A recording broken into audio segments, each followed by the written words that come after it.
light into what's happened there before, what's kind of at stock right now, what can possibly happen, and we want to talk about the future.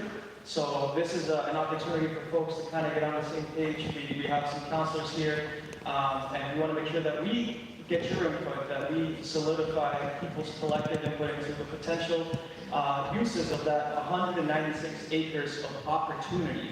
The Fernald is a historic and precious piece of land in Waltham, and it's on us to make sure that we guarantee and secure a brighter future there. So I don't want to take up too much time, but I do want to recognize this is a collaboration thanks to the work of Councilor Bradley Parker at large, Councilor George Darcy, Ward 3, and I just want to recognize that we have a councilor like Bill Henry in the house. So we can give everyone a round of applause. My name is John Costello. So I'll pass it off here to Councilor Mark Bradley. Colleen.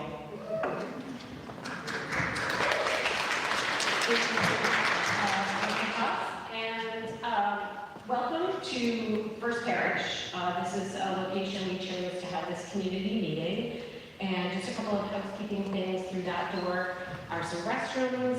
And if we have any fidgety children or adults, there are some fidgets and things to keep people occupied and entertained. I appreciate everyone coming out, especially on this rainy Sunday, and I think it's important what we are going to hear today from Councilor Darcy, specifically, as Jonathan had mentioned, a sort of history, but very brief history, because we want to talk about some things that are happening right now and that are before the council. So, and there will be an opportunity at the end for folks to speak. And if you can keep your remarks to 3 minutes, that would be great. This is being recorded. There are several recordings, so we will be able to share that through YouTube. And make sure there should be a sign-in sheet going around. Make sure you sign that, and so we can keep you informed. We are anticipating doing more meetings like this because this is such an important piece of property in the city. So, without further ado, I will introduce Councilor George Darcy.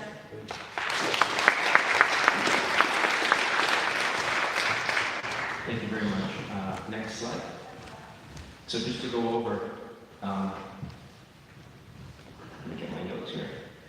The introduction, opening remarks, history of the Fernald, what's been done at the Fernald to date, what is proposed for the future, and then most importantly, the comments from you, because it's your land.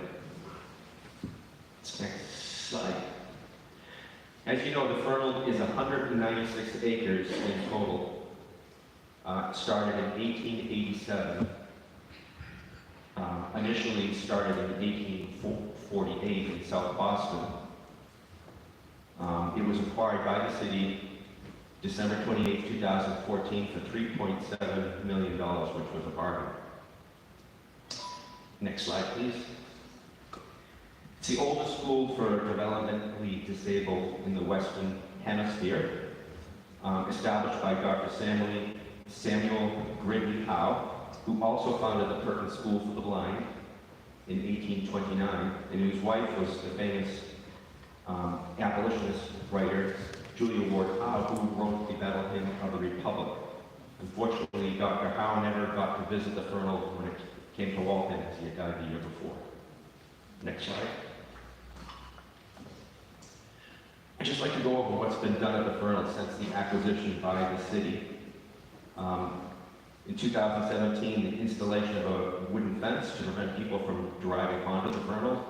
2018, 2020, with the demolition of 19 buildings, including all of the cottages in 4 buildings at Malone Park, the Green Building, which contained the first ADA compliant pool, and the Baldwin House along Trapella Road. In 2021, the restoration of the former pond occurred. 2023, the historic Cardinal Cottage along Trapella Road was completed. That's that new building that you see. And unfortunately, just this past month, I noticed that the leaf composting program as they move to the Fernald, that's a component of the Department of Public Works, which here in Waltham we call Consolidated Public Works. All of these projects had public RFPs for both the design and the construction. Next slide, please. This is one of the high points of the restoration of the pond and the stream. This pond was filled in when they built the cottages in the 70s before the Wetlands Protection Act. And it can hold up to 2 million stormwater gallons, which is a good thing because we all know that the flooding on Waverly Oaks Road and Linden Street occurs very badly every few years. There's lots of wildlife in this area. It's been reported that there are even bears. Next slide. As far as what's been allowed at the Fernald since the acquisition, the mayor has allowed some light shows, some road races, and some carnivals, but neighbors are surprisingly prohibited from walking the campus. And the only people that roam around are the bad people that are intent on destroying the Fernald. And they come from all over. There's been multiple fires, one at the North Building, the Admin Building, Cardinal Cottage, and the Chapel. Severe damage to the Mark Rock Building. Interior damage to the chapel, and that is the image of the chapel that you see. And I was just there yesterday morning, and they've already broken down the door once again. Next slide. And likewise, there's lots of illegal dumping at the Fernald site. Hundreds of truckloads of fill are deposited everywhere. Here on the left-hand side, you see the chapel, and it looks like a gigantic mound. And then on the right-hand side, that's right along Waverly Oaks Road. Someone has been filling gravel and all sorts of other things behind the houses. Next slide. So this is the proposed design that's currently before the City Council for its second reading, which hasn't taken place yet. It's a $9.5 million proposed design for a universal playground. I have the universal playground is here. There's a miniature golf. There's a train, electric train that rides around the miniature golf. There is there's a skate park, and there's a regular park, and then there's weight stations, training stations around this little area. And then right here is the parking lot. And here is a memorial to the Fernald, which stretches all the way up to almost to Tricolour Road. That's currently before the City Council, and that is part, next slide please, of a much larger project, which came as a result of a design RFP for about 110 acres of the Fernald. The area that I was just speaking about is just this little area here. Sorry, that's my phone.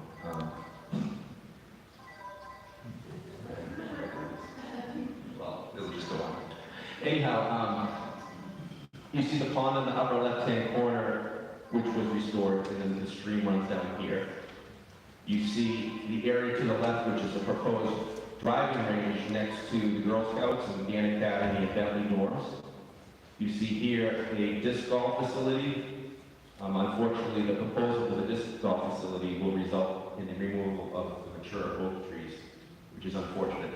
And here is our 3 fields. There's a pickleball course, a natural grass field, and then this is an artificial turf field, multimodal.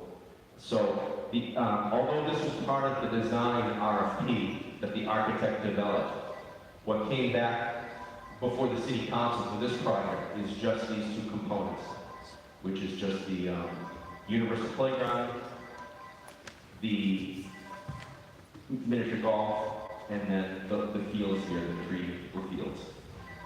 The universal playground is a playground that's specifically targeted for people with developmental disabilities of any type. It's supposedly going to be the largest one in New England.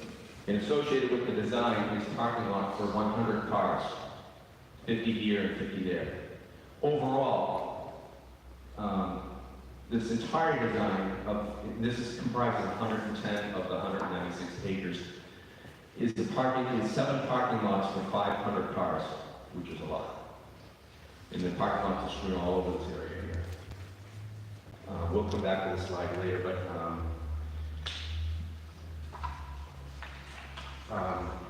actually, next slide. This is kind of a list of the issues that many of us have with the proposed design. Maybe go to the first one, the first slide. I can just sketch that. Sorry. Excuse me.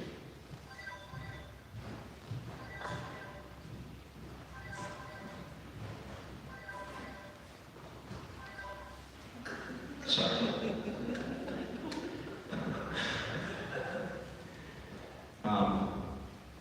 No transparency. What do I mean by that? The last meeting that we had for the Fernald site was in 2000. It was a Zoom call. And that was the meeting that people got on to give potential ideas to the architect to design what you saw on the color slide a little while ago. Since that time, there's been no meetings. And what was led at that Zoom meeting was that the architect would come up with multiple designs for the Fernald and then present them to the neighbors, and that the neighbors would then provide feedback back to the architect. And then that would be a further refinement. Well, that process never happened. That design came out. The mayor took a slice of it, the front lawn along Trapella Road, the items that I mentioned, and that's what's now before us without any input from the neighbors. Next slide, please. The other issue is that there are existing wetlands right along Trapella Road behind that red house. The red house on Trapella was called Trapella House. There are existing wetlands that are marked on the city's own 1972 wetland atlas, which was developed by Raytheon.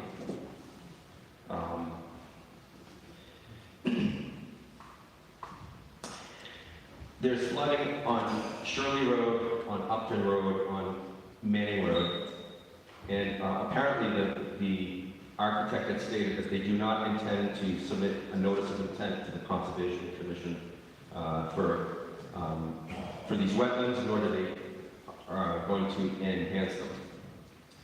And that's very bad because these wetland areas feed directly into the neighborhood. Upton Road, Shirley Road, that area. In the mayor's own CPA application, the stated goals for the CPA, and I quote, to delineate and replicate any wetlands on site to prevent flooding in the tip-top terrace, Shirley Road neighborhoods and downstream. So I think it's incumbent upon the mayor and the council to ensure that those wetlands will be preserved and actually enhanced to provide, to prevent against flooding downstream in Ward 4. Next slide. That shows the actual first page of the application that the mayor submitted for the CPA funding. Next slide, please. There will be a reduction in the sledding area for Owl Hill. I actually submitted a resolution in 2016, which was approved in 2018, to preserve all of Owl Hill for the sledding for the children. The proposed plan for the mini golf facility, surrounded by a 6-foot-tall chain link fence, cuts that hill in half. So there still will be sledding, but it will be kind of compromised, and there's an issue concerning the safety of the children going into the metal chain link fence. And that was approved in the City Council in 2018. Next slide, please. The other resolution that was submitted and approved in 2018 was my resolution to preserve Donald Field, which is the fertile front lawn as you go into Cherry Lane. It's that nice flat grass area on the right-hand side. Why? Because all the neighbors in Lawrence School neighborhood have used that for general recreational activities, whether it's playing frisbee, baseball, football, soccer, kite flying, everything. But the plan that the mayor has submitted via the architect shows in this area a 100-car parking lot, stormwater 4 bays, a track, workout stations. So the architect has cut up that whole area, so it will no longer be a general recreation field. And why is that an issue? Because all the sports fields in Waltham have been dedicated, which is not a bad thing. Falzone Field is dedicated for soccer. Elsie Turner is dedicated for softball. We're lacking now just general fields that you can go with your child or your grandchild and say, let's fly a kite, let's play frisbee, or a pickup game with some of your friends. So I'm very saddened that the architect has not heeded the call, which is from the neighbors that live there, to keep that field. Next slide. The universal playground is a wonderful, and I submitted a resolution calling upon the city to create a universal playground back in 2016, I believe. Why? Because it should be there. In fact, every feature at the Fernald should be ADA compliant and should be dedicated for people with special needs. However, I don't think it's an appropriate location to place this universal playground right along a busy Trapella Road in which there are 15,000 cars and trucks every day. There's plenty of space. There's 196 acres at Fernald. Where the green building was taken down, it's in the interior. It's nice and quiet and peaceful. Put that playground there. That's the least that we can do for people with special needs. It doesn't need to be right along Trapella Road. It's inappropriate. Next slide, please. There's no conservation restrictions applied, and that is a requirement. Conservation restrictions are where the city grants to a grantee oversight of the property. And the mayor recently submitted about 12 or 13 CRs for other properties, but there has been none submitted for Fernald. And we are at risk as a city for not receiving future CPA funding because we don't have CRs in place. The CRs can be held by a third-party entity like a land trust or a Mass Audubon or the trustees of reservations. It can also be held by the Conservation Commission in the city of Waltham. Sorry? No. No? Scratch that. We'll get into that later. Next. Missing items. So some of the most desired and sought for items that was expressed during the Zoom call never made it to the architect's pen. And that includes the 5K multimodal cross-country track connecting all the high points at the Fernald. That just never made it. There's no Western Greenway extension, called by many of you, that would connect the Met State Greenway, the 7.2-mile Western Greenway at Met State, through the Fernald, through the UMass Field Station, and then connecting to the Central Mass Rail Trail, which is built. Why that wasn't included, I don't know. And instead of hosting the CPW facility at Fernald, which apparently they've started work on that, if you go down there, the south-facing slope of the Fernald, 10 acres, because of the steep grade, the fact that A is a steep grade, and B, that it's south-facing, that could generate with solar panels approximately, if you use 10 acres, 2,000 homes, or all of Warrendale. Think about that. We could be powering all of a major neighborhood in Waltham with the solar panels. And in California, they integrate them. They put solar panels on one row, and then the next row is a fruit orchard. Grapes, peaches, pears. So we can have both a farm and renewable energy at the Fernald. I already mentioned that the disc golf facility, a large portion of the mature oak forest will be cut down, both for the driving range and for the disc golf. And it's as if the architect never walked the site or never took a natural inventory of what's existing. Again, we have 196 acres, plenty of land for disc golf, plenty of land for even a driving range, but the architect has chosen to cut down the one existing mature strand of oaks. And it just makes no sense, no sense. I think a few members will hopefully speak on this, but there's also the possibility for miracle fields, which aren't on the plan.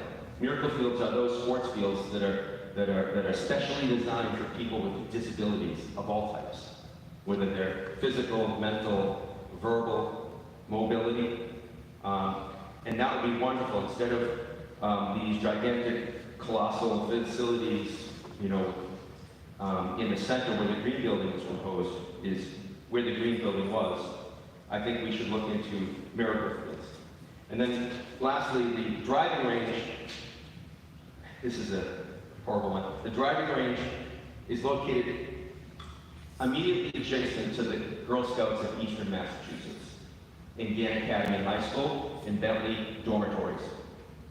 Can you imagine, you know, girls from Boston coming out to the Girl Scouts for a nice overnight in the summer, and then from dawn to dusk, all they hear is clinking golf balls.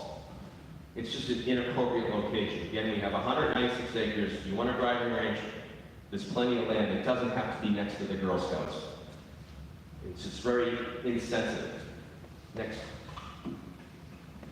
Here, I took this yesterday. This is actually, they're beginning to build the 4 bays for the DPW at the Fernald, which is totally new to me. I didn't even know this was happening. I just happened to take a walk to take some photos for this presentation. And sure enough, they've already started construction of the DPW facility.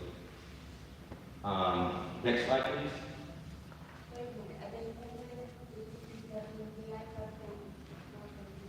Well, what they've moved is the leaf composting facility with all the bays. Huh? I remember people complaining. Yes. Because it created such trouble. It is. So the residents of Ward 6 at Valley View Road in Oakley Lane, they abut, there's a forest in between, but they abut the Lexington CPW facility. And they have lights, noise, clangs, speakers, and it's even worse during the wintertime when there's a lot of activity, you know, when there's snow plowing. And when the leaves drop from those trees, the Ward 6 residents have a horrible time. And what they're doing is what is being proposed, from what I see here, is just transferring an existing problem from Ward 6 to now to what will be a new problem for the residents of Ward 4, especially those that live on Bishop Circle, Phillips Circle, Parkview Road. That section of Ward 4 will be very badly impacted. Not to mention the traffic and everything like that, but and the noise. Has the city council voted to move the CPW? No. There's no vote. That can't be the CPW, if you haven't voted for it. Correct.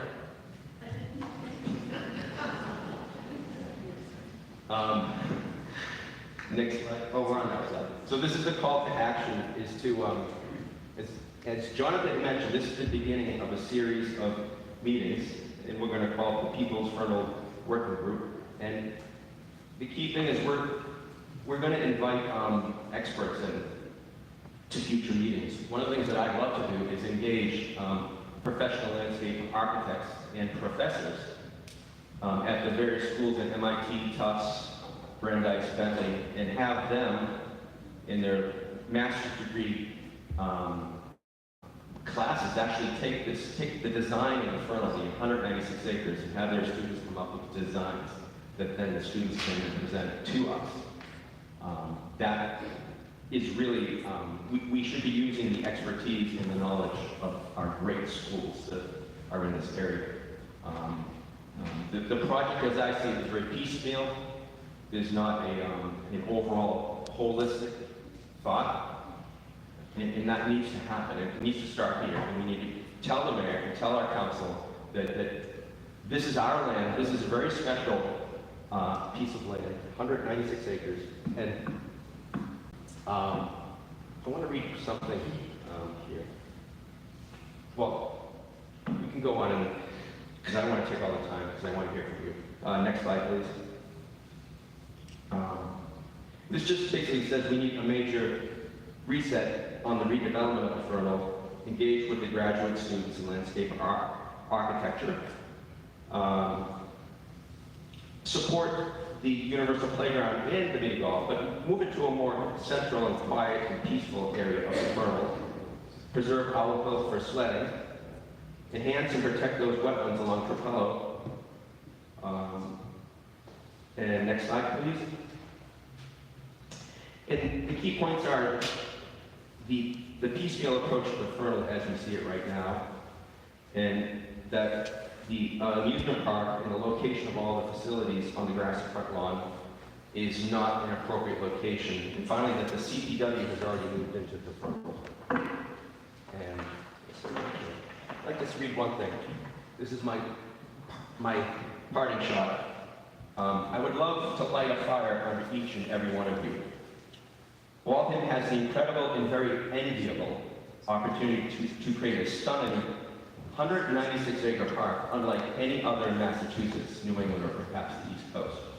The comparisons that come to mind if you are travelers include the High Line of New York City, the Arnold Arboretum, Franklin Park of Boston, the Lars Anderson Museum of Brooklyn, the DeCordova Outdoor Sculpture Park in Lincoln, Miracle Playgrounds, and the Presidio in San Francisco.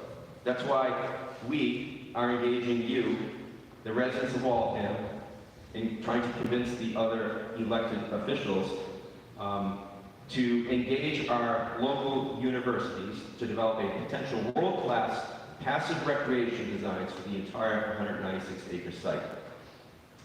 I thank you for your time for me to speak to you this afternoon.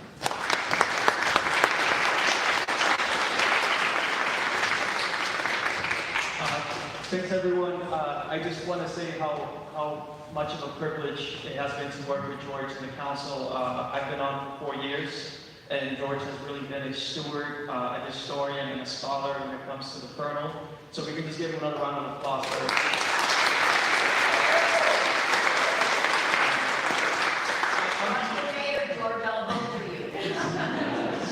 I just want to say, I think that we call this the People's Fernald because the people are missing in this planning process. There's two things that we really want to impart in all of you, at least that I want to impart in all of you.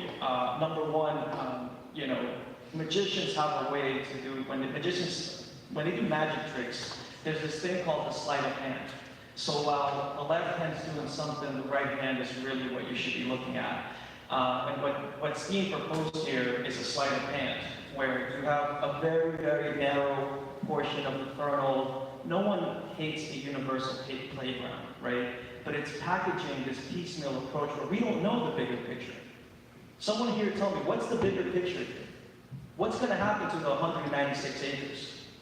No one knows. And that's what we really need to get to the bottom of. Because I'm really afraid for those neighborhoods. I really think it's a terrible idea to put the CPW there. But that's just because I have to read the tea leaves. There is the transparency. That's my second point, is that your voices aren't being heard. Can someone raise their hand if they have family that they're related to that has lived, worked, or lived in the Fernald in here? Thank you for sharing that. Your voices aren't being heard. We're not reckoning here with the historic injustice that has happened there.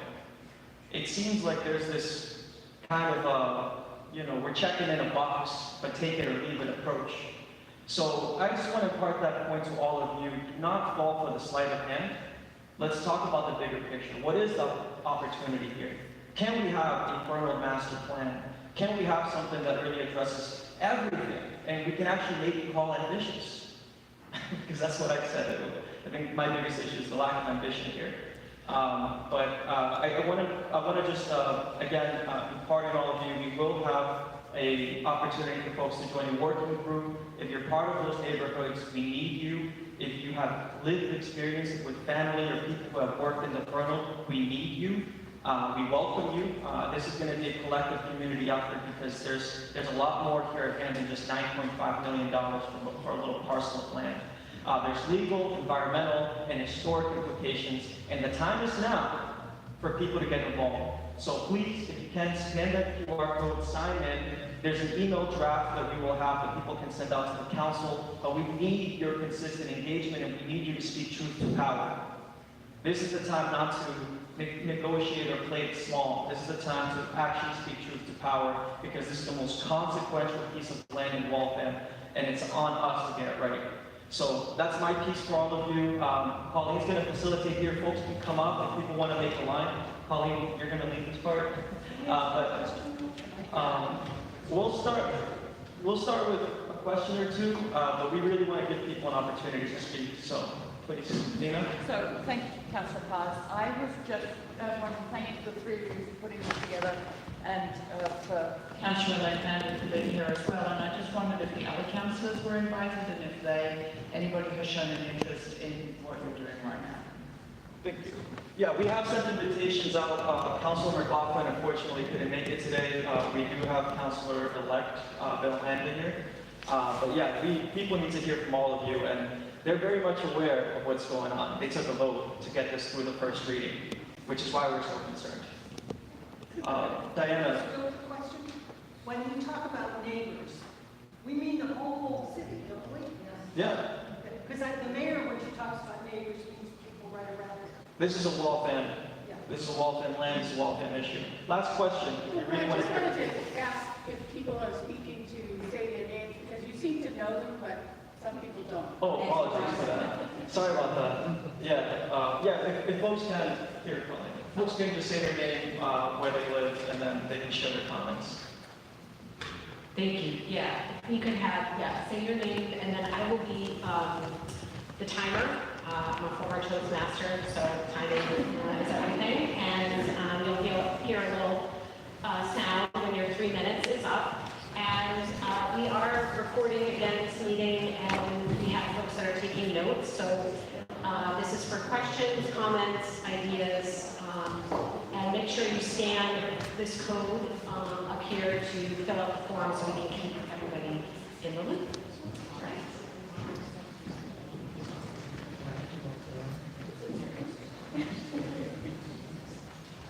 Hello, everybody. My name is Susan Link. I used to be Susan Stafford. I went to school here. I grew up here. I moved out for a while, and now I'm back. While I was away, apparently there was some survey that went out. I don't know that it's ever been repeated. I never filled out any survey, so it must have come during the time when I didn't live here. I just want to remind people that when we're talking about making this a great place for everybody, we continue to leave out seniors and vets. I think that we really need to think about the vets.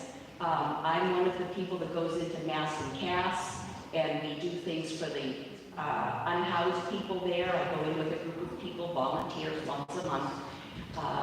It always hurts me that there are vets that we run into when we're there. They're not just people with the disease of addiction. My dad was a vet. My brother and myself benefited from my dad being a DAV. And when we talk about low-income housing and things like that in that site, people may not have cars if they're low-income families. And if they're going to be using a bus, which doesn't currently exist along Capella Road, they're still going to have to walk like a half a mile from housing to get to Capella Road to take a bus. So I'm not sure that low-income housing is the best place to be done there. But I really want to draw on everybody considering seniors and veterans. You know, veterans don't get the acknowledgement that they should be getting anymore because they're old. I'm old. Please keep vets in mind. That's because of them that we are where we are today. So thank you. Thank you, Susan. And I will add, I forgot to mention, the council, to her point, which is very valid, the council did vote about a year ago to transfer the Marquardt facility to the Veterans Department in hopes of building some type of housing. Perfect, yeah. And then regarding the transportation, yeah, North Waltham is underserved, despite the fact we pay $2 million every year to the NDTA. They need to extend the 73 bus now that the wires have been removed, all the way up to Lexington Street. Thank you for your comments. Yes, and there is an approval currently with the traffic commission to extend the 73 bus, so we're going to be in 2024 working with the MBTA to increase transportation to that area. Thank you. Hi, my name is Brian Percival. I live on Moody Street in the Artist Mills, and I actually have a lot to say. I hope it can continue into some other meetings. I worked on the photographic survey or the recordation of the Fernald property after Waltham purchased it. So I have photographed every inch of this property, including every building, interior, exterior, every piece of the grounds, aerial and on the ground, plus engaged in a comprehensive historical research of the history of the Fernald Center. So I just wanted to mention a couple of important historical things. I have my little map right here, which nobody can see, but hopefully I can project it in a future meeting. One very important thing to mention is that when Waltham purchased the property, you could have turnkey, repurposed probably 20 buildings with power, with working water. Housing could have been an option, you know, if there had been any vision or foresight. Unfortunately, there has been aggressive, nearly criminal neglect of this property. So there's almost nothing salvageable at this point. A little bit. If you mean it, some of the buildings are still in structurally pretty good shape, although many are not. But I did want to mention a couple of what I think are important buildings. Several of which there's no possible way to say it. First is the schoolhouse and gymnasium. This is where special education began in the United States. This is a historic building on a historic property. This is where special education began. This building is salvageable. It can be saved. I would love to see it repurposed as a special education center nationally. It's where it began. Secondly, the original boys' dormitory, which is just north of the school, there is no way to save that building. But it represents, I think, the best of them. This was an aspirational building. There is nothing like it in any state institution anywhere in Massachusetts or anywhere else in this country. This was what George Darcy, and then very young Walter Fernald, designed as the best possible dormitory for children at that time in 1890, 1891, when the building was completed. It was aspirational, so it was impractical. And they moved on in 1892 to the girls' dormitory, which is just on the other side of the school. The girls' dormitory was primarily spearheaded by Walter Fernald and architect William Preston, who built a lot of downtown Boston, by the way, including the public library. So the girls' dormitory in ruin, just like the boys' dormitory, became the model for every other residence on the campus, every residence in state institutions across Massachusetts, and residences nationally, including the military of the United States of America. We have three incredibly important buildings, two of them in ruins.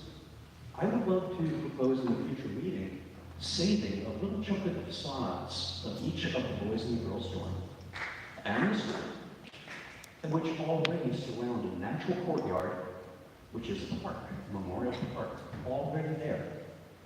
We don't have to do a lot, so really save the school and save a chunk of those two buildings. These are incredibly historically significant. There's one other building pretty close by the girls' dorm. It's called the Howe Library, named after Samuel Ridley Howe, who was the original founder of the Massachusetts school, to be reminded. And the Howe Library is such. It is significant because it was the original research center. Many of you have probably heard of the mysterious and enigmatic oatmeal experiments. Well, that's where they were cooked. So with these three buildings, plus the library, I think we have the best and the worst of them. And I think we can make an adequate one. Thank you.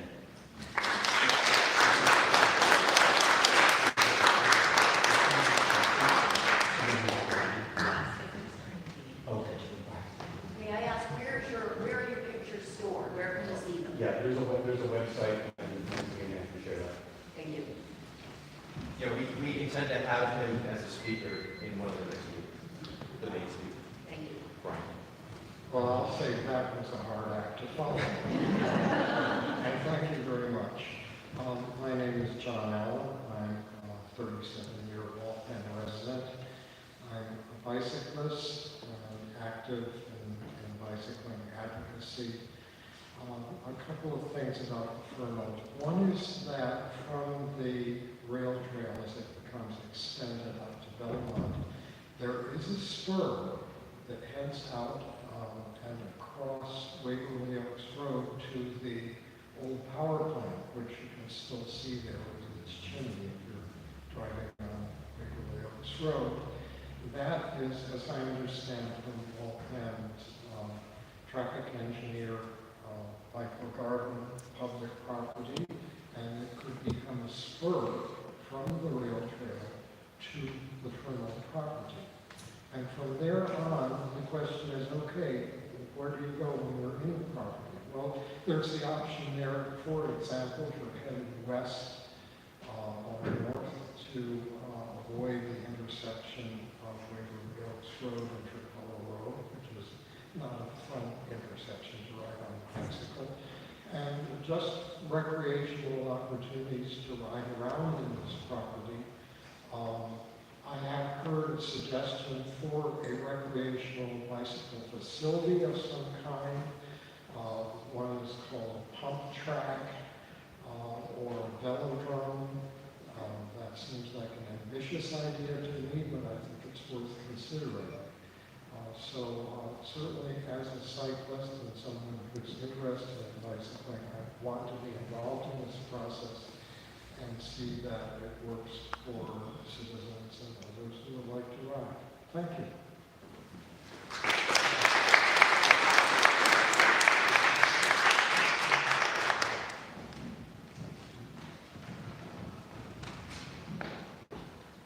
Hi, my name is Josh Castor. Recently there was a spot about the Fernald on WBZ that I was quoted in, along with Diana, and there were certain things that didn't really come across clearly in the spot when people were asking questions like why I had appointed myself as an expert on the Fernald, which I didn't think I was being interviewed as an expert. I was being interviewed because I had a personal connection to it through my family, so I wanted to expand on that a little more. So my dad worked at the Fernald in the late 70s. He started off as a direct care person there. He became the assistant superintendent. He opened those cottages that Councilor Darcy mentioned. And then after that, so we lived in Waltham. That's why we lived in Waltham. And then after that, he got a job at another facility in Pembroke, and we moved to Pembroke. He and my mom and my aunt also worked at the Fernald, which I didn't know until Thanksgiving. It came up. And they both, my dad and my aunt both remembered it as a horrible place. One thing that in the TV spot that it kind of implied it was for children, but it was also for adults. That's important to understand. People were confined there for life. Once you were there, you usually didn't leave. Another thing is it's kind of a euphemism to call it a school. As you explained, it started off with a very optimistic vision about what it could provide for people that wasn't being provided at the time. But what it became was basically, its primary purpose was to remove people from the community. There was education that went on there, and some of it was very groundbreaking, but no one there had a right to education. They were there to be removed from the community. The first time I remember hearing about the Fernald was because there was an article in the Boston Globe in the early 80s about how a human brain in a jar had been found in the basement of the Fernald, and police were investigating. And my dad's reaction was, of course there's brains in the basement. Everybody knows there's brains in the basement of the Fernald. It's funny that the police are even... And so the point was, this was a place where the people there were thought of as something less than human, in terms of having rights over their own bodies, in terms of being entitled to even basic human things like a burial. And so my dad and my aunt and my mom were all part of the movement to create services in the community that would make it possible for people with disabilities to live in the community. My dad and my aunt worked for the state and were involved in creating the early intervention program, which takes very young kids who are at risk of having a developmental disability and applies treatments that can actually prevent that from becoming more serious. My mom worked with families of people who, in order for them not to live in an institution, they have to live with a family, and their family needs support to figure out their needs.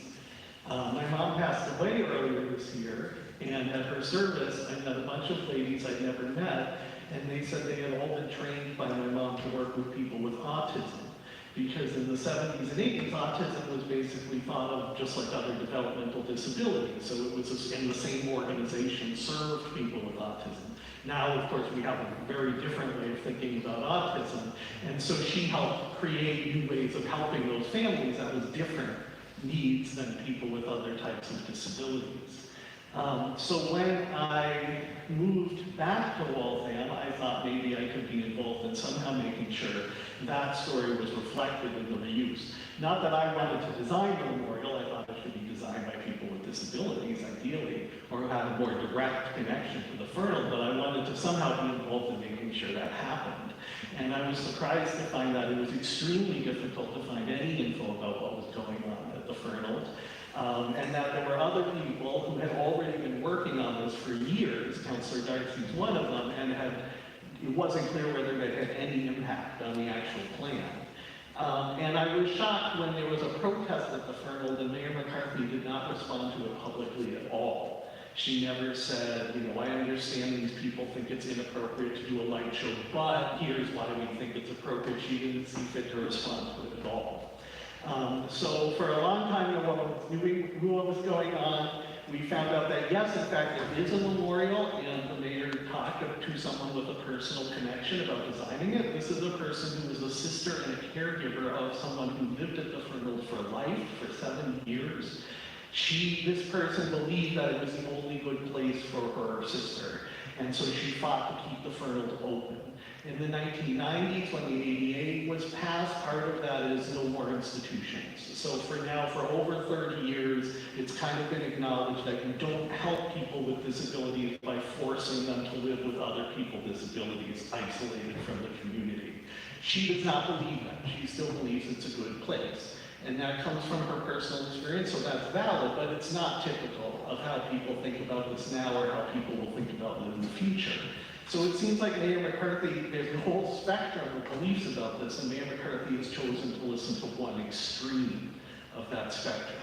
So there are plans, and it may be that this playground plan is awesome, I don't know. This is about transparency, and I wanted to talk about transparency because I was talking about this on Reddit, and someone commented, don't you get it? The mayor talks to the real Waltham. She doesn't talk about this on the news. She doesn't do press conferences because she talks about them in person. And you're not invited and you never Your time is up. So that's what's at stake. It's about who's invited to the conversation. If you can come back to the line, it's quick.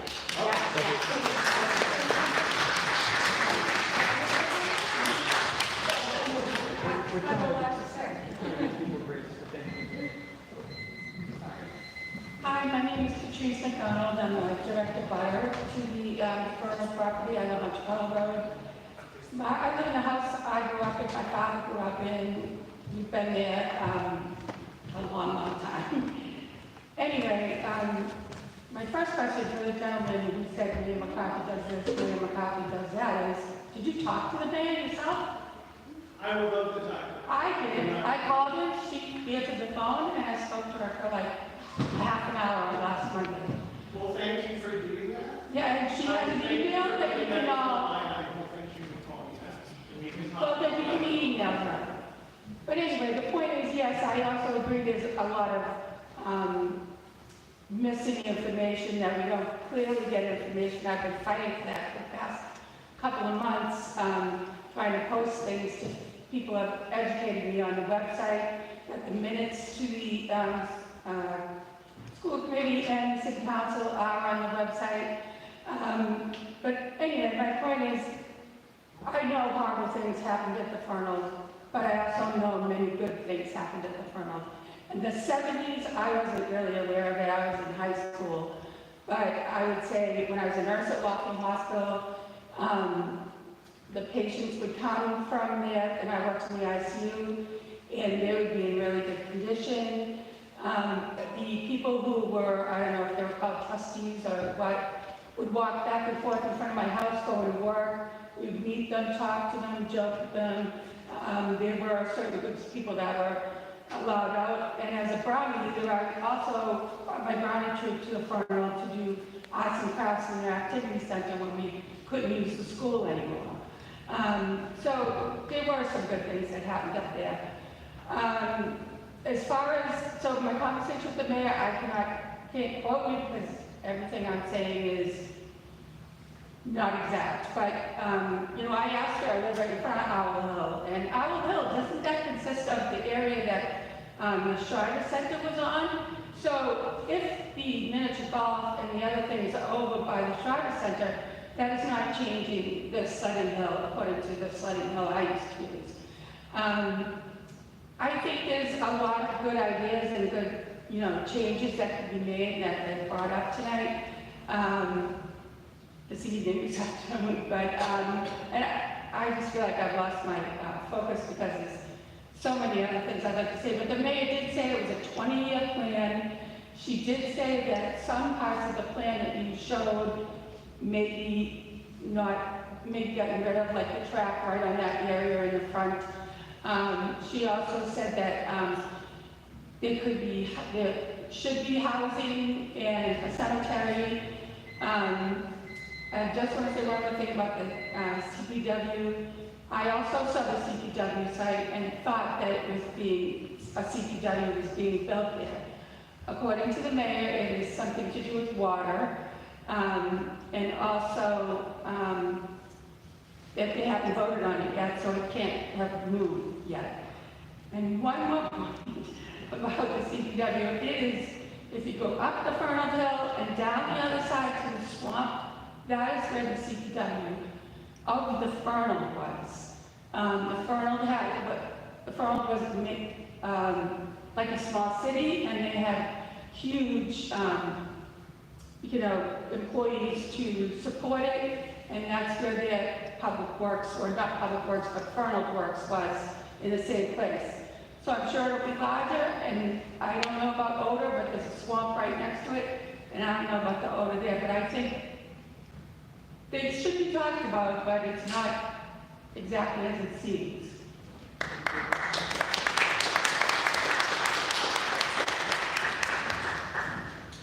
Good afternoon, my name is Jignac and I live on a Park Road, just a few houses from the entrance to the Fernald Road from the Worley Oak Road. And George unfortunately showed one of the images how it looks like you have a lot of this construction material being stored there, a lot of this dust coming out of it, this machinery going on, the noise, and it's really affecting the residents. It's been going on for a while, and I actually met with the mayor a few weeks ago, and I raised some of these concerns, addressing some of the other concerns actually what I have around my road, and I think discussed it also a little bit with Georgia. And I told her this does not make sense, it's negatively affecting the residents, and it goes against actually the purpose of this whole idea, whether it's mayors or other ideas, to create this kind of recreational facility. So you don't want to build in a park and maintenance facility for construction material or utility for a road.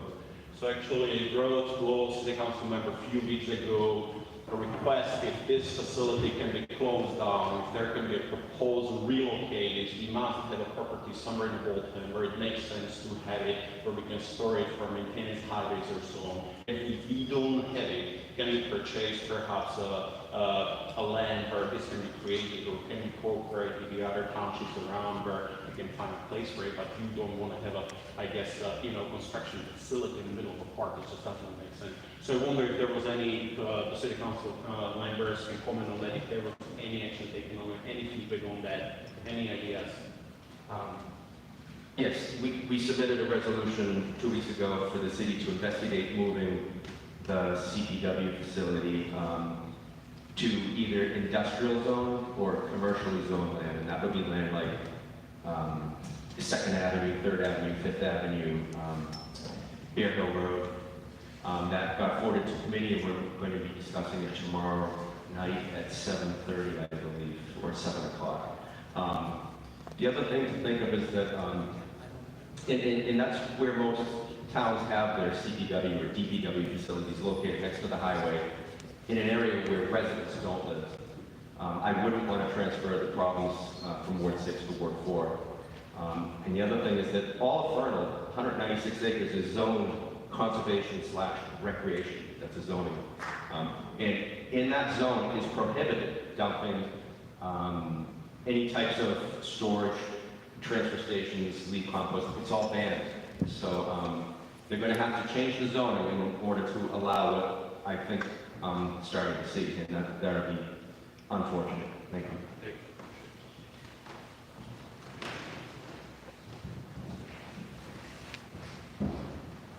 Hello everyone, my name is Dan Sorry, I live on 40 Buckley Ave. I just want to start by saying I've been trying to get in touch with the mayor about tons of things. I never get a call back, so bless you if you can.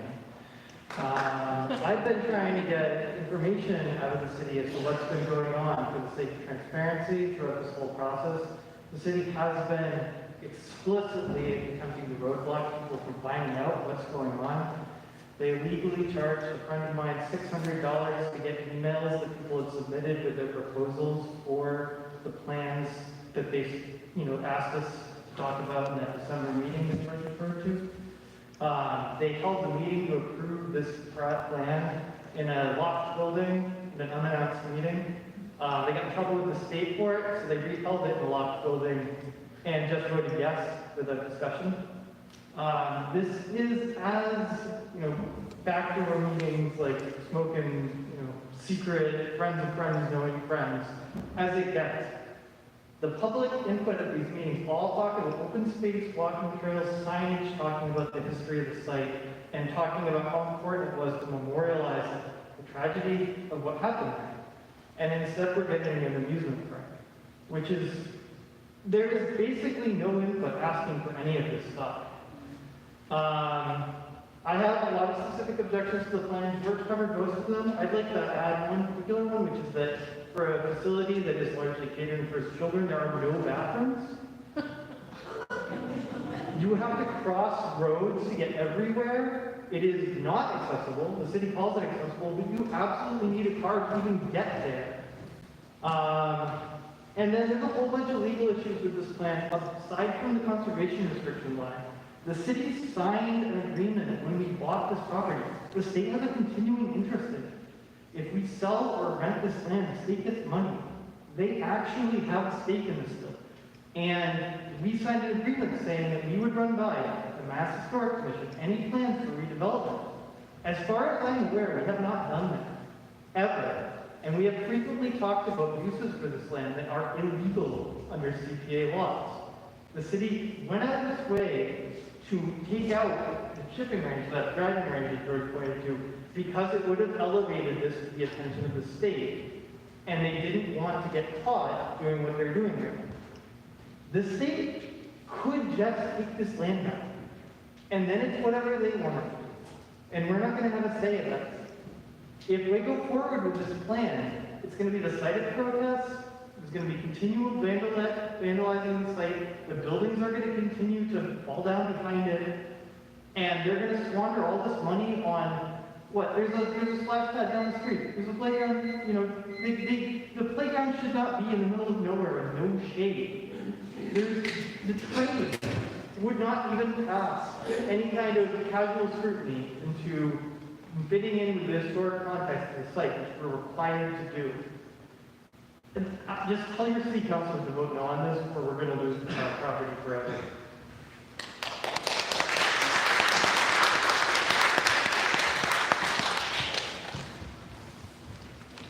Hello, my name is Dan Warnlett. My partner and I are new residents to Shirley Road, directly abutting the property. But just take a moment to thank the councilors who are here today, and I hope we get to see our Ward 4 councilor here at a future meeting. And so we're learning a lot just now from what we heard. A little bit concerned about the wetlands. one thing I was going to propose, especially now hearing about the wetlands and flooding concerns, is number one, let's just make sure that it gets looked into and addressed appropriately. Many of you may have direct experience or secondhand experience knowing how difficult it can be at the local, state, or federal level to do development that includes wetlands, conservation lands. The city shouldn't be able to sidestep those types of regulations and processes to serve their needs. And I'd like to propose, if it's at all possible, to have the city consider for the residents of Ward 4 or 4-2, if there's any private roads, especially in the Beaverbrook neighborhood area, Shirley Road and some of the other roads that this gentleman mentioned. If the city is going to be making changes that may positively or negatively impact flooding and other concerns for those areas, they should adopt those roads as public roads. That's really all I wanted to say today. Thank you.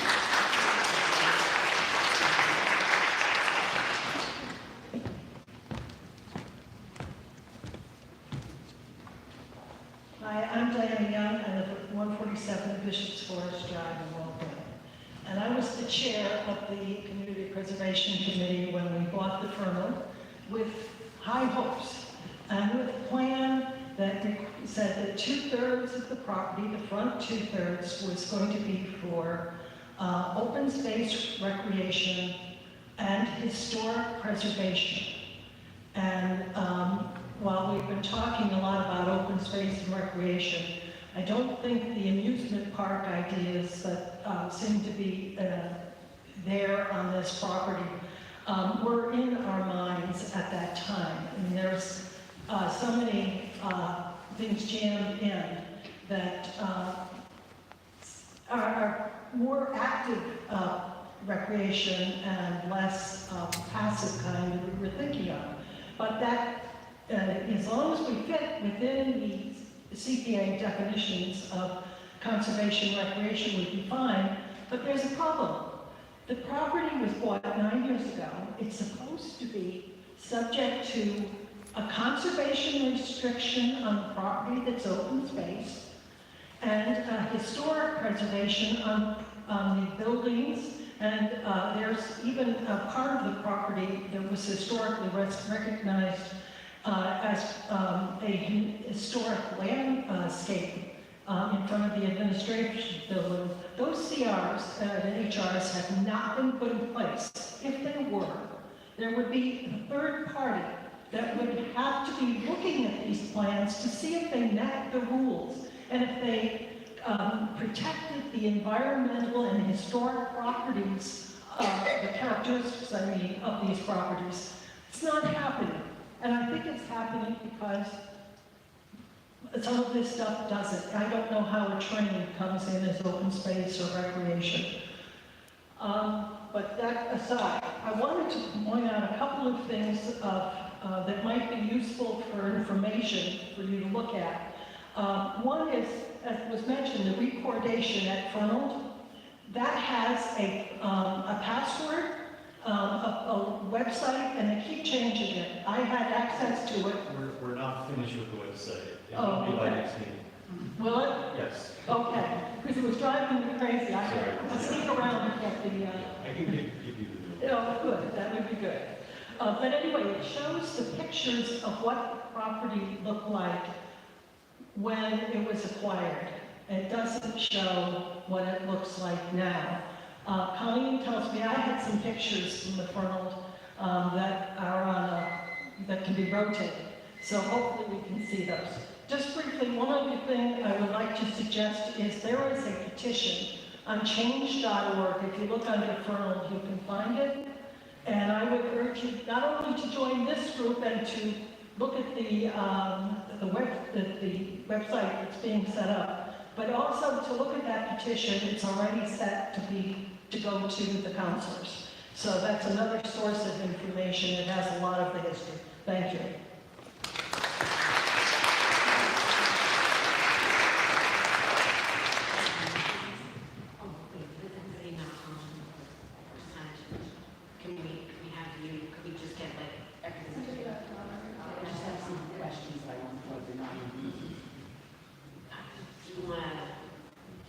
let's just keep with people making statements. Yes, we, have you just asked your questions after, yeah.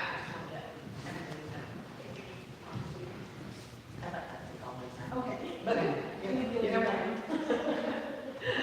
Hi, I'm Debbie Von Mecklenburg, 17 Marguerite Ave, Ward 3.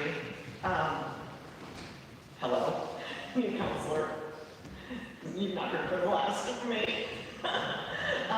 Most people have said pretty much everything that I wanted to say, and I've learned so much from you, Councilor Darcy, others, and I'm looking forward to learning lots more.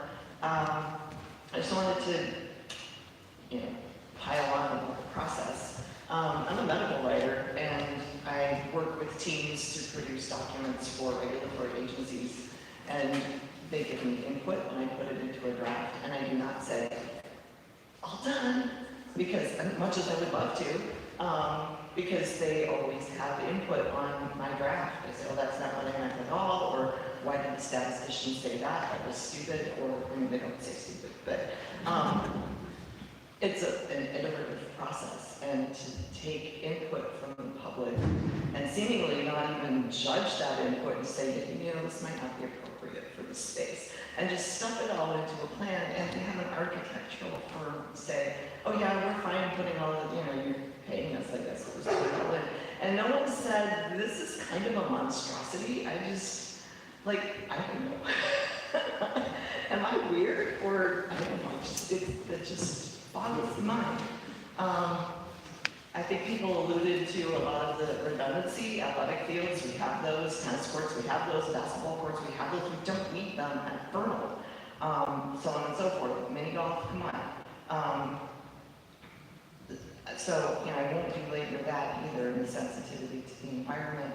But just really the aesthetics. But the main point that I wanted to make that I haven't heard anyone make yet is, if we do this monstrosity of a plan, which I hope we do not, who's going to take care of all this stuff? Athletic fields and skating track, which actually I kind of love the idea of the skating track, but now you've got a plow driver and a loading driver.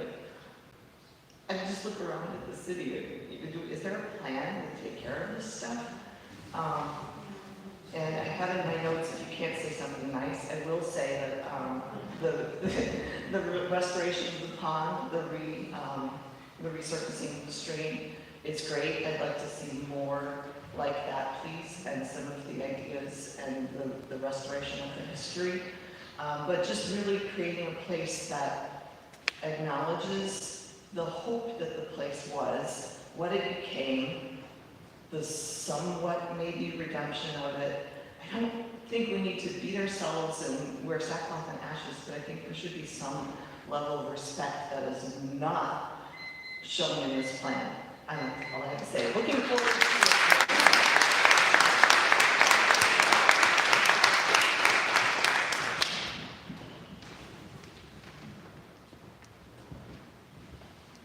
Hi, I'm Heather May, 41 Mokima, which is Ward 2, so not directly abutting, but I have a degree in counseling and psychology. And when I was getting that degree, one of the first classes I took was a history of mental health in America. And that's when I first heard of Fernald. And it was not a happy story.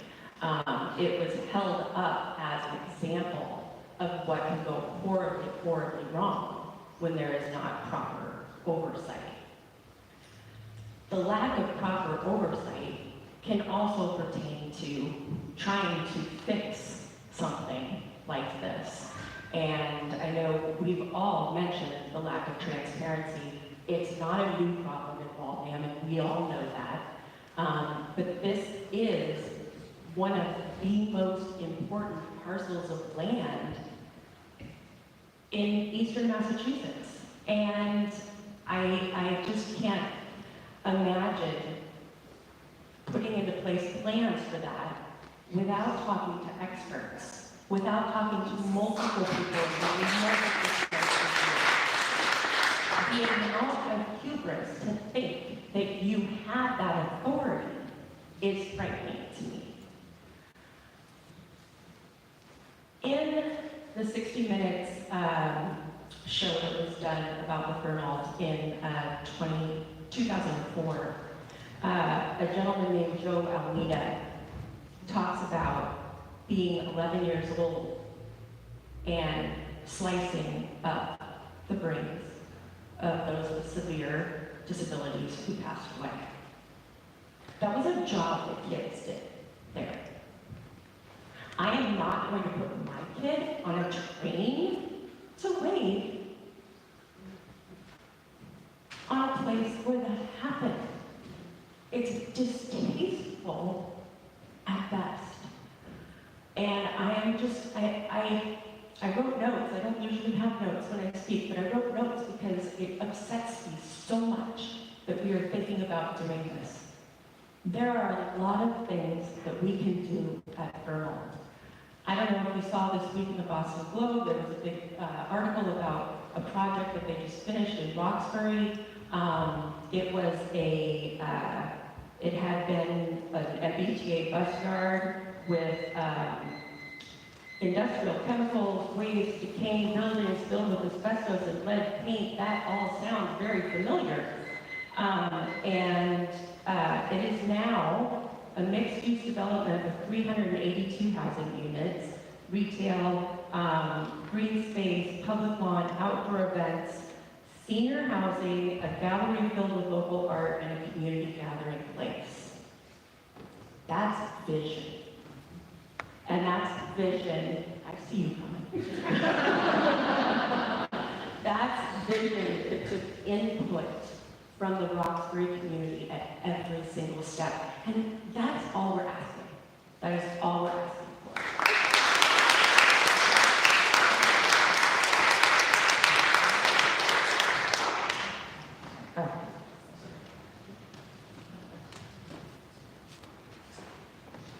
Hi, my name is Emily Horton Hall. I can see the sledding hill from my house. I live on Monroe Road. And, you know, I agree with a lot of what's been said here today, and that was what was just said was really powerful. I also have a son, and I'm a small child, and I don't want to use the train. You know, we have Prospect Hill, we already have an amusement park, you know, that nobody uses. I used to think it was like charming, you know, like, now we're doing another one. But it seems to me, I just want to say that all of this and what's happening in our city right now in general, it feels like a culture war, and it feels really icky. And things like Fernald, things like Waltham Fields, there's people who are, you're with the mayor or you're against her, and there's a certain type of person who's with the mayor, and there's a certain type of person who's against her. And I like my neighbors, and I like my neighbors who disagree with me too, you know, it's okay.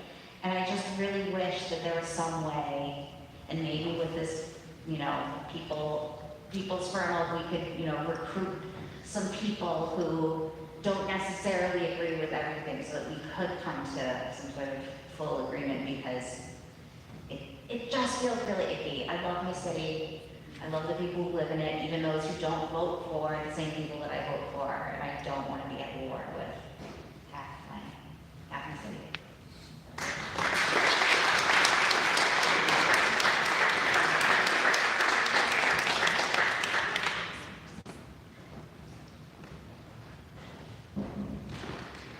Hello, good evening. I'm Carrie Fraga. I live at 29 Huntington Street, so it's very close to the Fernald. The property's beautiful. I really look forward to being able to explore, walk around there again. My kids sent me here. My kids sent me here. They are ages 10 and 13. And while I feel like I have an invested interest in the Fernald and what it becomes because of where I live, they're really interested in it. They don't want a huge recreational facility there. They don't want paved roads. They don't want a train, and that's from kids. They love the open space. They love the sledding hill. They love to be able to just go there and imagine, and that's from a 10 and 13-year-old. and not the 5-year-old. Like, they want to be able to use that space. They love nature. They love seeing the nature that's there. The turkeys, I know some of the neighbors right near there maybe don't like the turkeys quite so much. And so I love listening to everyone's input here. I think this has been a very good meeting, and I'd love to continue and participate. I'd love for us to come and develop a space and create a space that is open for all of the people in Waltham to enjoy, not overdeveloped, and really thoughtful. And so I agree with that. I think most of you here. So thank you.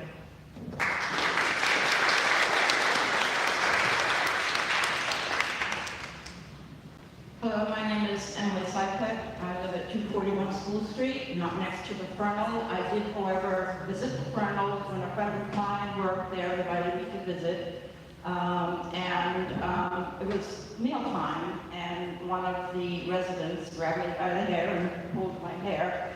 I was not traumatized at all. I am traumatized about the fact that people are not allowed to speak about what they want done in the city. I'm traumatized about the sentiment where, as the woman before me had said, that if you are either for the mayor or against the mayor, there's just not any cohesion, no transparency, and to get trees that took 50 to 100 years to grow and then just hack them down.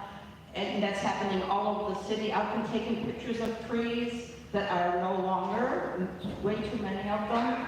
I'm just really very terribly upset about what's happening. I feel like we're just being bulldozed, and there's all over the place about everything, and we have no say about it. I was ready to lay down in one place and have the bulldozer take me to jail, but my husband would have left me there, so I figured I better not do that.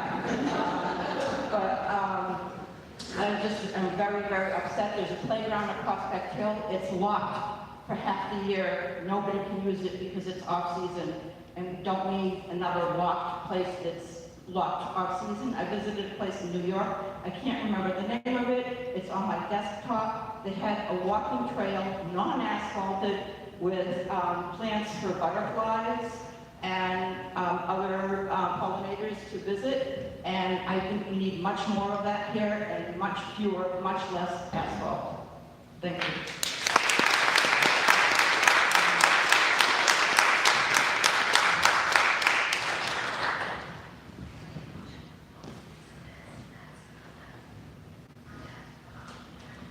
Good evening. My name is Mark Rednick. I live on Hardy Road in Waltham. I've spent most of my life doing good deeds in this town, and I've done them by collaborating with the officials in the city council and the mayor. And I've been pretty disappointed that Fernald seems to be one of the current exceptions to the idea that public officials and residents collaborate together on projects in the city, which has been the blessing that I have had for most of my life. I've lived here since 1978 and have been blessed to be able to work together with the people who run this city to make good things happen for the residents and the wildlife and the land in the city. I'm particularly disappointed with the city council these days because my colleagues and I spent literally years giving the city council the ammunition that it needed to develop a master plan for the Fernald property. And whatever weakness exists there at the city council that prevented them from carrying out their mission of properly planning this most important piece of land that has come to our city it's a sin, in my view. And I hope that the city councilors who are here today can influence their colleagues to get back in charge of a collaborative process of development of our city that respects the residents, the wildlife, the veterans, the disadvantaged, the unhoused. Everybody in our city deserves to be a part of what we do together here.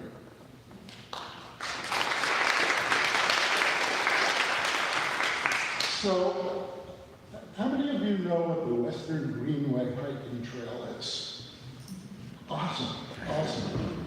I feel really great about that because I'm the architect of that trail. Together with my colleagues over the last 20 years, we have built 7 miles of new hiking trail and have groomed dozens of miles of existing trails in this community.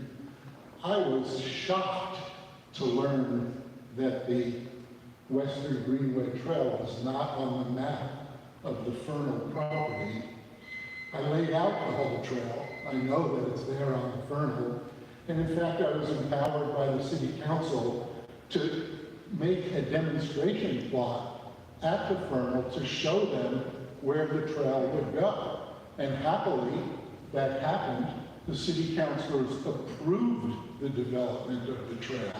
It's one of the few things that has actually been approved on this property, and it's still unbuilt today. But I am here to tell you that the city does plan to put the Western Greenway Trail, even though they didn't feel it was worth indicating on the map. I have met with the Recreation Department. They are planning the trail, but one thing that they are clearly planning is not to collaborate with me or my colleagues on putting the trail in. The Recreation Department has told me that they will take care of the trail at the Fernald, not the volunteers and community folks who I organized to get this project done over the last 20 years. So I hope that this effort will reinvigorate the idea of collaborating together between city officials and city residents. And hopefully we'll see that Western Greenway Trail before too long.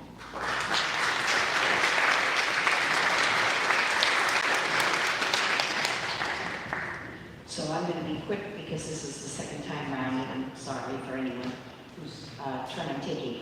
Just 3 things. I want to know if the architect who did all of this stuff, if we're still involved with them. I want to know if the community is going to be allowed to vote on the removal of those trees. And on Facebook, where I first started paying more and more attention to it, someone corrected me when I said there was going to be an amusement park, and they said, no, not an amusement park. It's going to be a park for all kinds of people with all kinds of capabilities.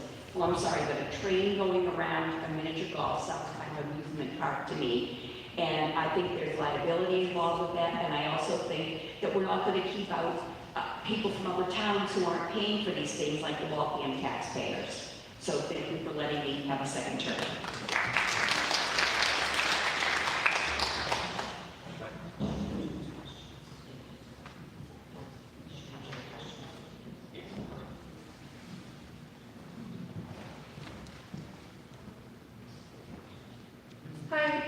Again, I'll try and be brief as well. I don't want to nitpick about what actually goes into what you're calling an amusement park, but I want to say I grew up there, my father grew up there. The place we used to play is at the Lawrence School, which is now full of trucks for the school department. There is no playground in our area. There is Waverly Oaks that you have to get little kids to cross the street. We would like a neighborhood playground of some sort. Also, a universal playground does not mean only handicapped. It means it can be used by everyone, all kids of all abilities. And I agree there's more communication that needs to be done. The other thing I want to talk about quickly is the wetlands. It goes right behind my house. There used to be a stream. I haven't seen that stream unless extreme rain conditions. And I thought there was work done on Shirley Road. I don't know if that residence is still here from Shirley Road. I don't know if they're still flooding, but I drive up and down Waverly Oaks Road and Linden Street almost 3 or 4 times a week. And since they've done the repairs down there, I have not seen any flooding. And that's been, I don't know, 6, 7 years. So there's a lot to consider here, but I just want to get that point out. This area needs a playground. There's a train at Lowell Field, there's a spray park at Prospect Hill, and I also heard that there's a park ranger who's been hired. And one other question, when you have time to answer it, is who was present at the summer meeting that approved this initial plan originally? There was supposedly a city council meeting in the summertime that there was a vote on this plan. Rec department. It was the rec department, not the city council. It was voted on the rec department meeting that was not announced to the public, and we do have proof of that. I don't disagree with you, I don't need proof, I'm just saying. Okay. There needs to be, there needs to be better communication, but you have to look at all sides. And I thought only the front part was zoned for recreation and open space, and that the back part with the buildings and all was not particularly zoned yet. Not zoning, it's the CPA restrictions on the front 2/3. The rest is still subject to conservation recreation. So that's two different things I have here. Yeah, I can answer that. Okay. So, I just, so the entire site, the entire 196 acres is zoned conservation/recreation. And that's one of the 7 or 8 zones in Waltham. When we purchased the site, we used CPA money for the northern 2/3, from Propeller Road down 2/3. And there are restrictions, there are a lot of restrictions for CPA funded properties. For the southern 1/3, we use general funds. And under general funds, the city can do whatever they want. However, the entire site, as I said, is zoned conservation recreation. There's also what was mentioned by someone, there's a memorandum of understanding, which we have to go to the state historic board to do any redevelopment there, to get their approval and to get the local historical commission of Waltham's approval. So there's multiple layers. There's not just one designation. Thank you.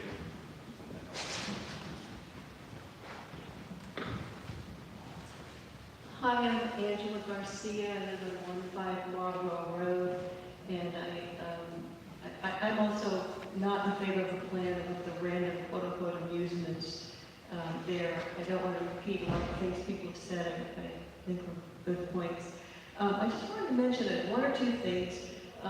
In addition to I disagree with the way that you're planning on using the land that goes again on Propeller Road, the hill for sledding, and then the soccer field area on the other side. Not only do I think putting the parking lots and those other things right there is not a good place for them, I agree they should be further down if they're going to do them. But one thing we haven't really thought about is that the view of those fields from the road is an amenity for everyone who drives by them, not just for the people in the neighborhood. That hill is beautiful. If you ever walk up, it's even more beautiful from the top. But the hill and the field are beautiful green spaces that even if you're just driving by in your car, you're benefiting from, and that will be lost if they put these things in there that will also increase traffic, which we already have too much traffic. I would like to see somewhere on the site a museum for the history of disability services and studies.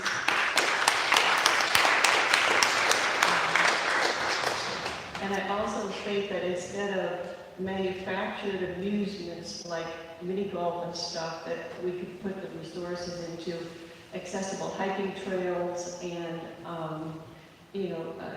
ways that nature walks and things like that could be used by people of all disabilities, whether in wheelchairs or whether walking or jogging or riding a bike.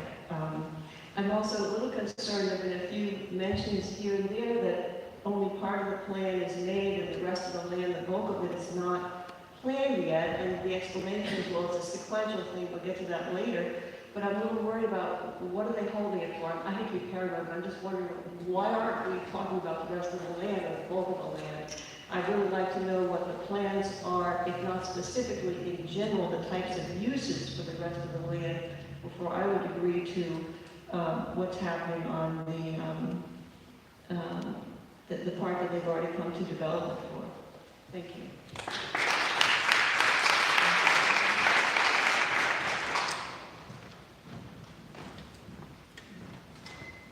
Hi, I'm Rachel Malley. I live on Upton Road. I'm almost a direct abutter. I grew up there. My family's been there for about 70 years. I feel like a lot of people have already said how I feel about the plan. I'm disappointed in the plan and the process and the lack of community input. But I'm really up here to point out the petition that Diane briefly mentioned. About a year ago, a couple of concerned citizens and neighbors got together, made a petition on change.org, and we actually have about 840 signatures already. So,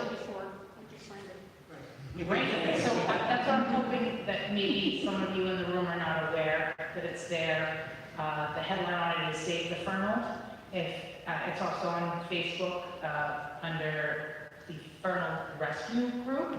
But if you could all share it with your friends and neighbors, anybody that you think, might be concerned, I think the total number might help us convince the rest of the council and the mayor that there should be a pause. Basically, we're advocating for this process to be paused and go back to community input, which I'm glad to see you guys are doing today.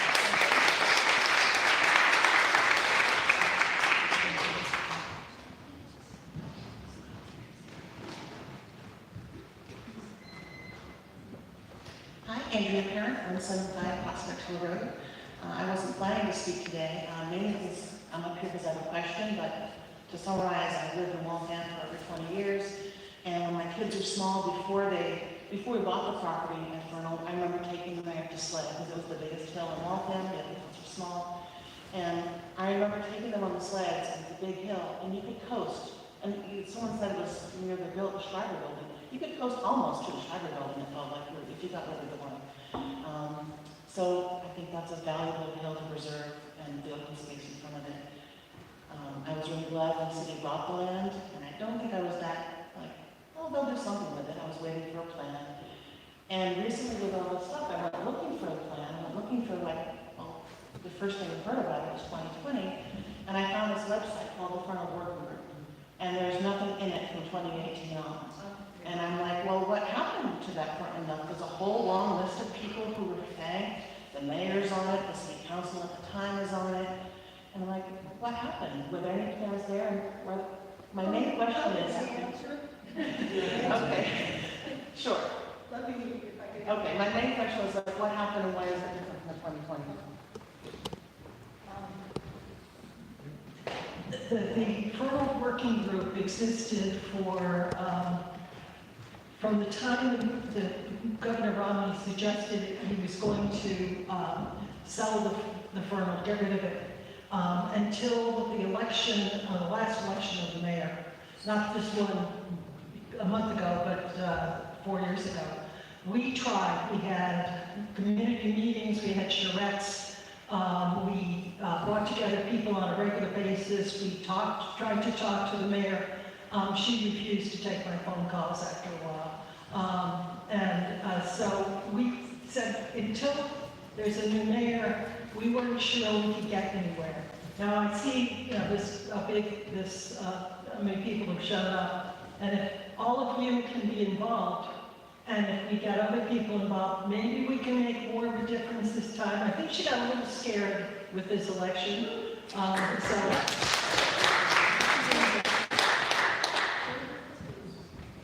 That's why we stopped. There's nothing more. Okay, Bob. Hi, my name is Richard. I'm from Marlborough, Massachusetts. So you might say, what's my connection to Waltham? My mother was in the girls' dormitory, and my father was in the male dormitory. And they met at a dance that they held there. I guess they did that frequently. And here I am. Again, they can't be here because they're both deceased. So I'm here. I'm hoping the city of Waltham does the right thing with this property. I love some of the ideas. I love the fact that I think it was this gentleman mentioned keeping the mail dorm, or at least part of it. That would be nice. I just want to say I appreciate the people that work there. I'm going to go out on a limb here and assume that not all people are bad. So some people cared for the people that were there, and others perhaps didn't. So I think your parents worked there? Yes, thank you. And I don't know, I guess they'll come to future meetings, and I appreciate everyone that's here. Thank you.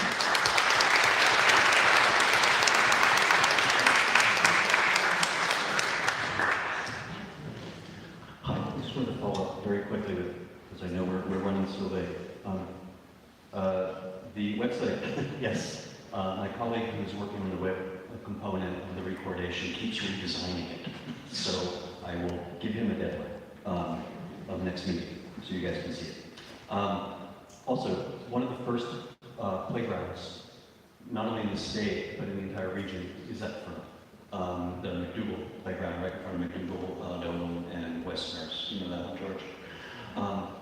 The nascent disability rights movement began at Fernald. So we have a lot of really significant history. There were still brain slices there in 2016, by the way. There are a lot of abandoned medical records and private records strewn all over the buildings, open to all of the vandals who like to go in and stomp on. Last thing I'll say is that Walter Fernald, the school was not always called Fernald, it had lots of different names. It was renamed after Walter Fernald when he passed away in 1924, renamed in 1925. And just before Walter Fernald died, he had actually been changing his mind and making a point that the whole place should be closed down and people should be returned to the communities and cared for within communities with an emphasis on community. And the last thing I wanted to say is, as part of Walter Fernald's educational plans, play was a huge part of it.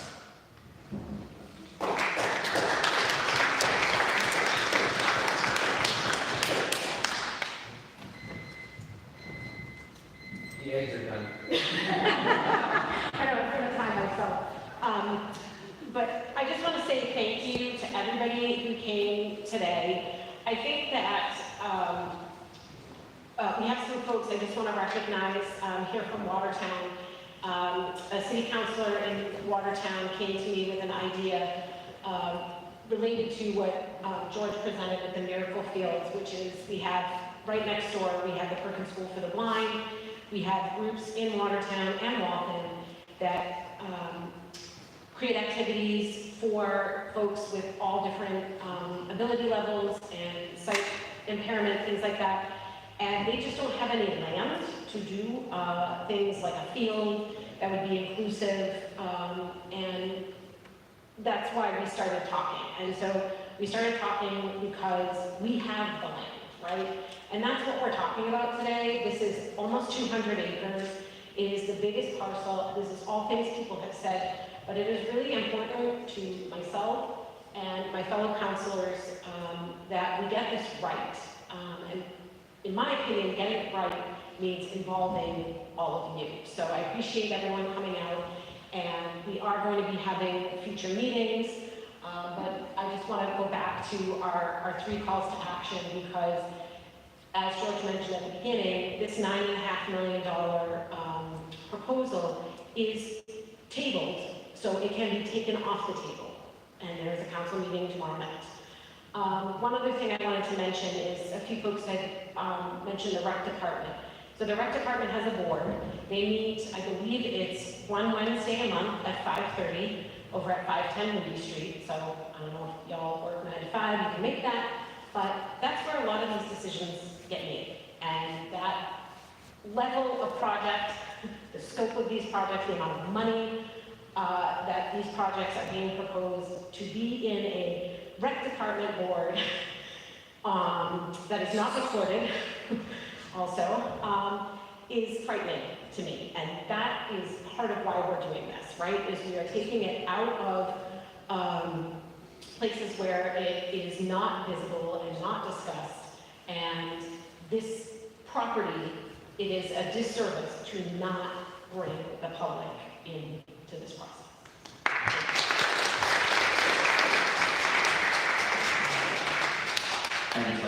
thank you for all of you that came this afternoon. I don't know what the figures did, but. Guys, thank you so much. If you can, please sign the sign-up form here. We'd love to be in touch. And please scan the QR code there. We'll follow up on more information if you signed up. So thank you so much, everyone. Hope you have a blessed rest of your evening, and thanks for being involved.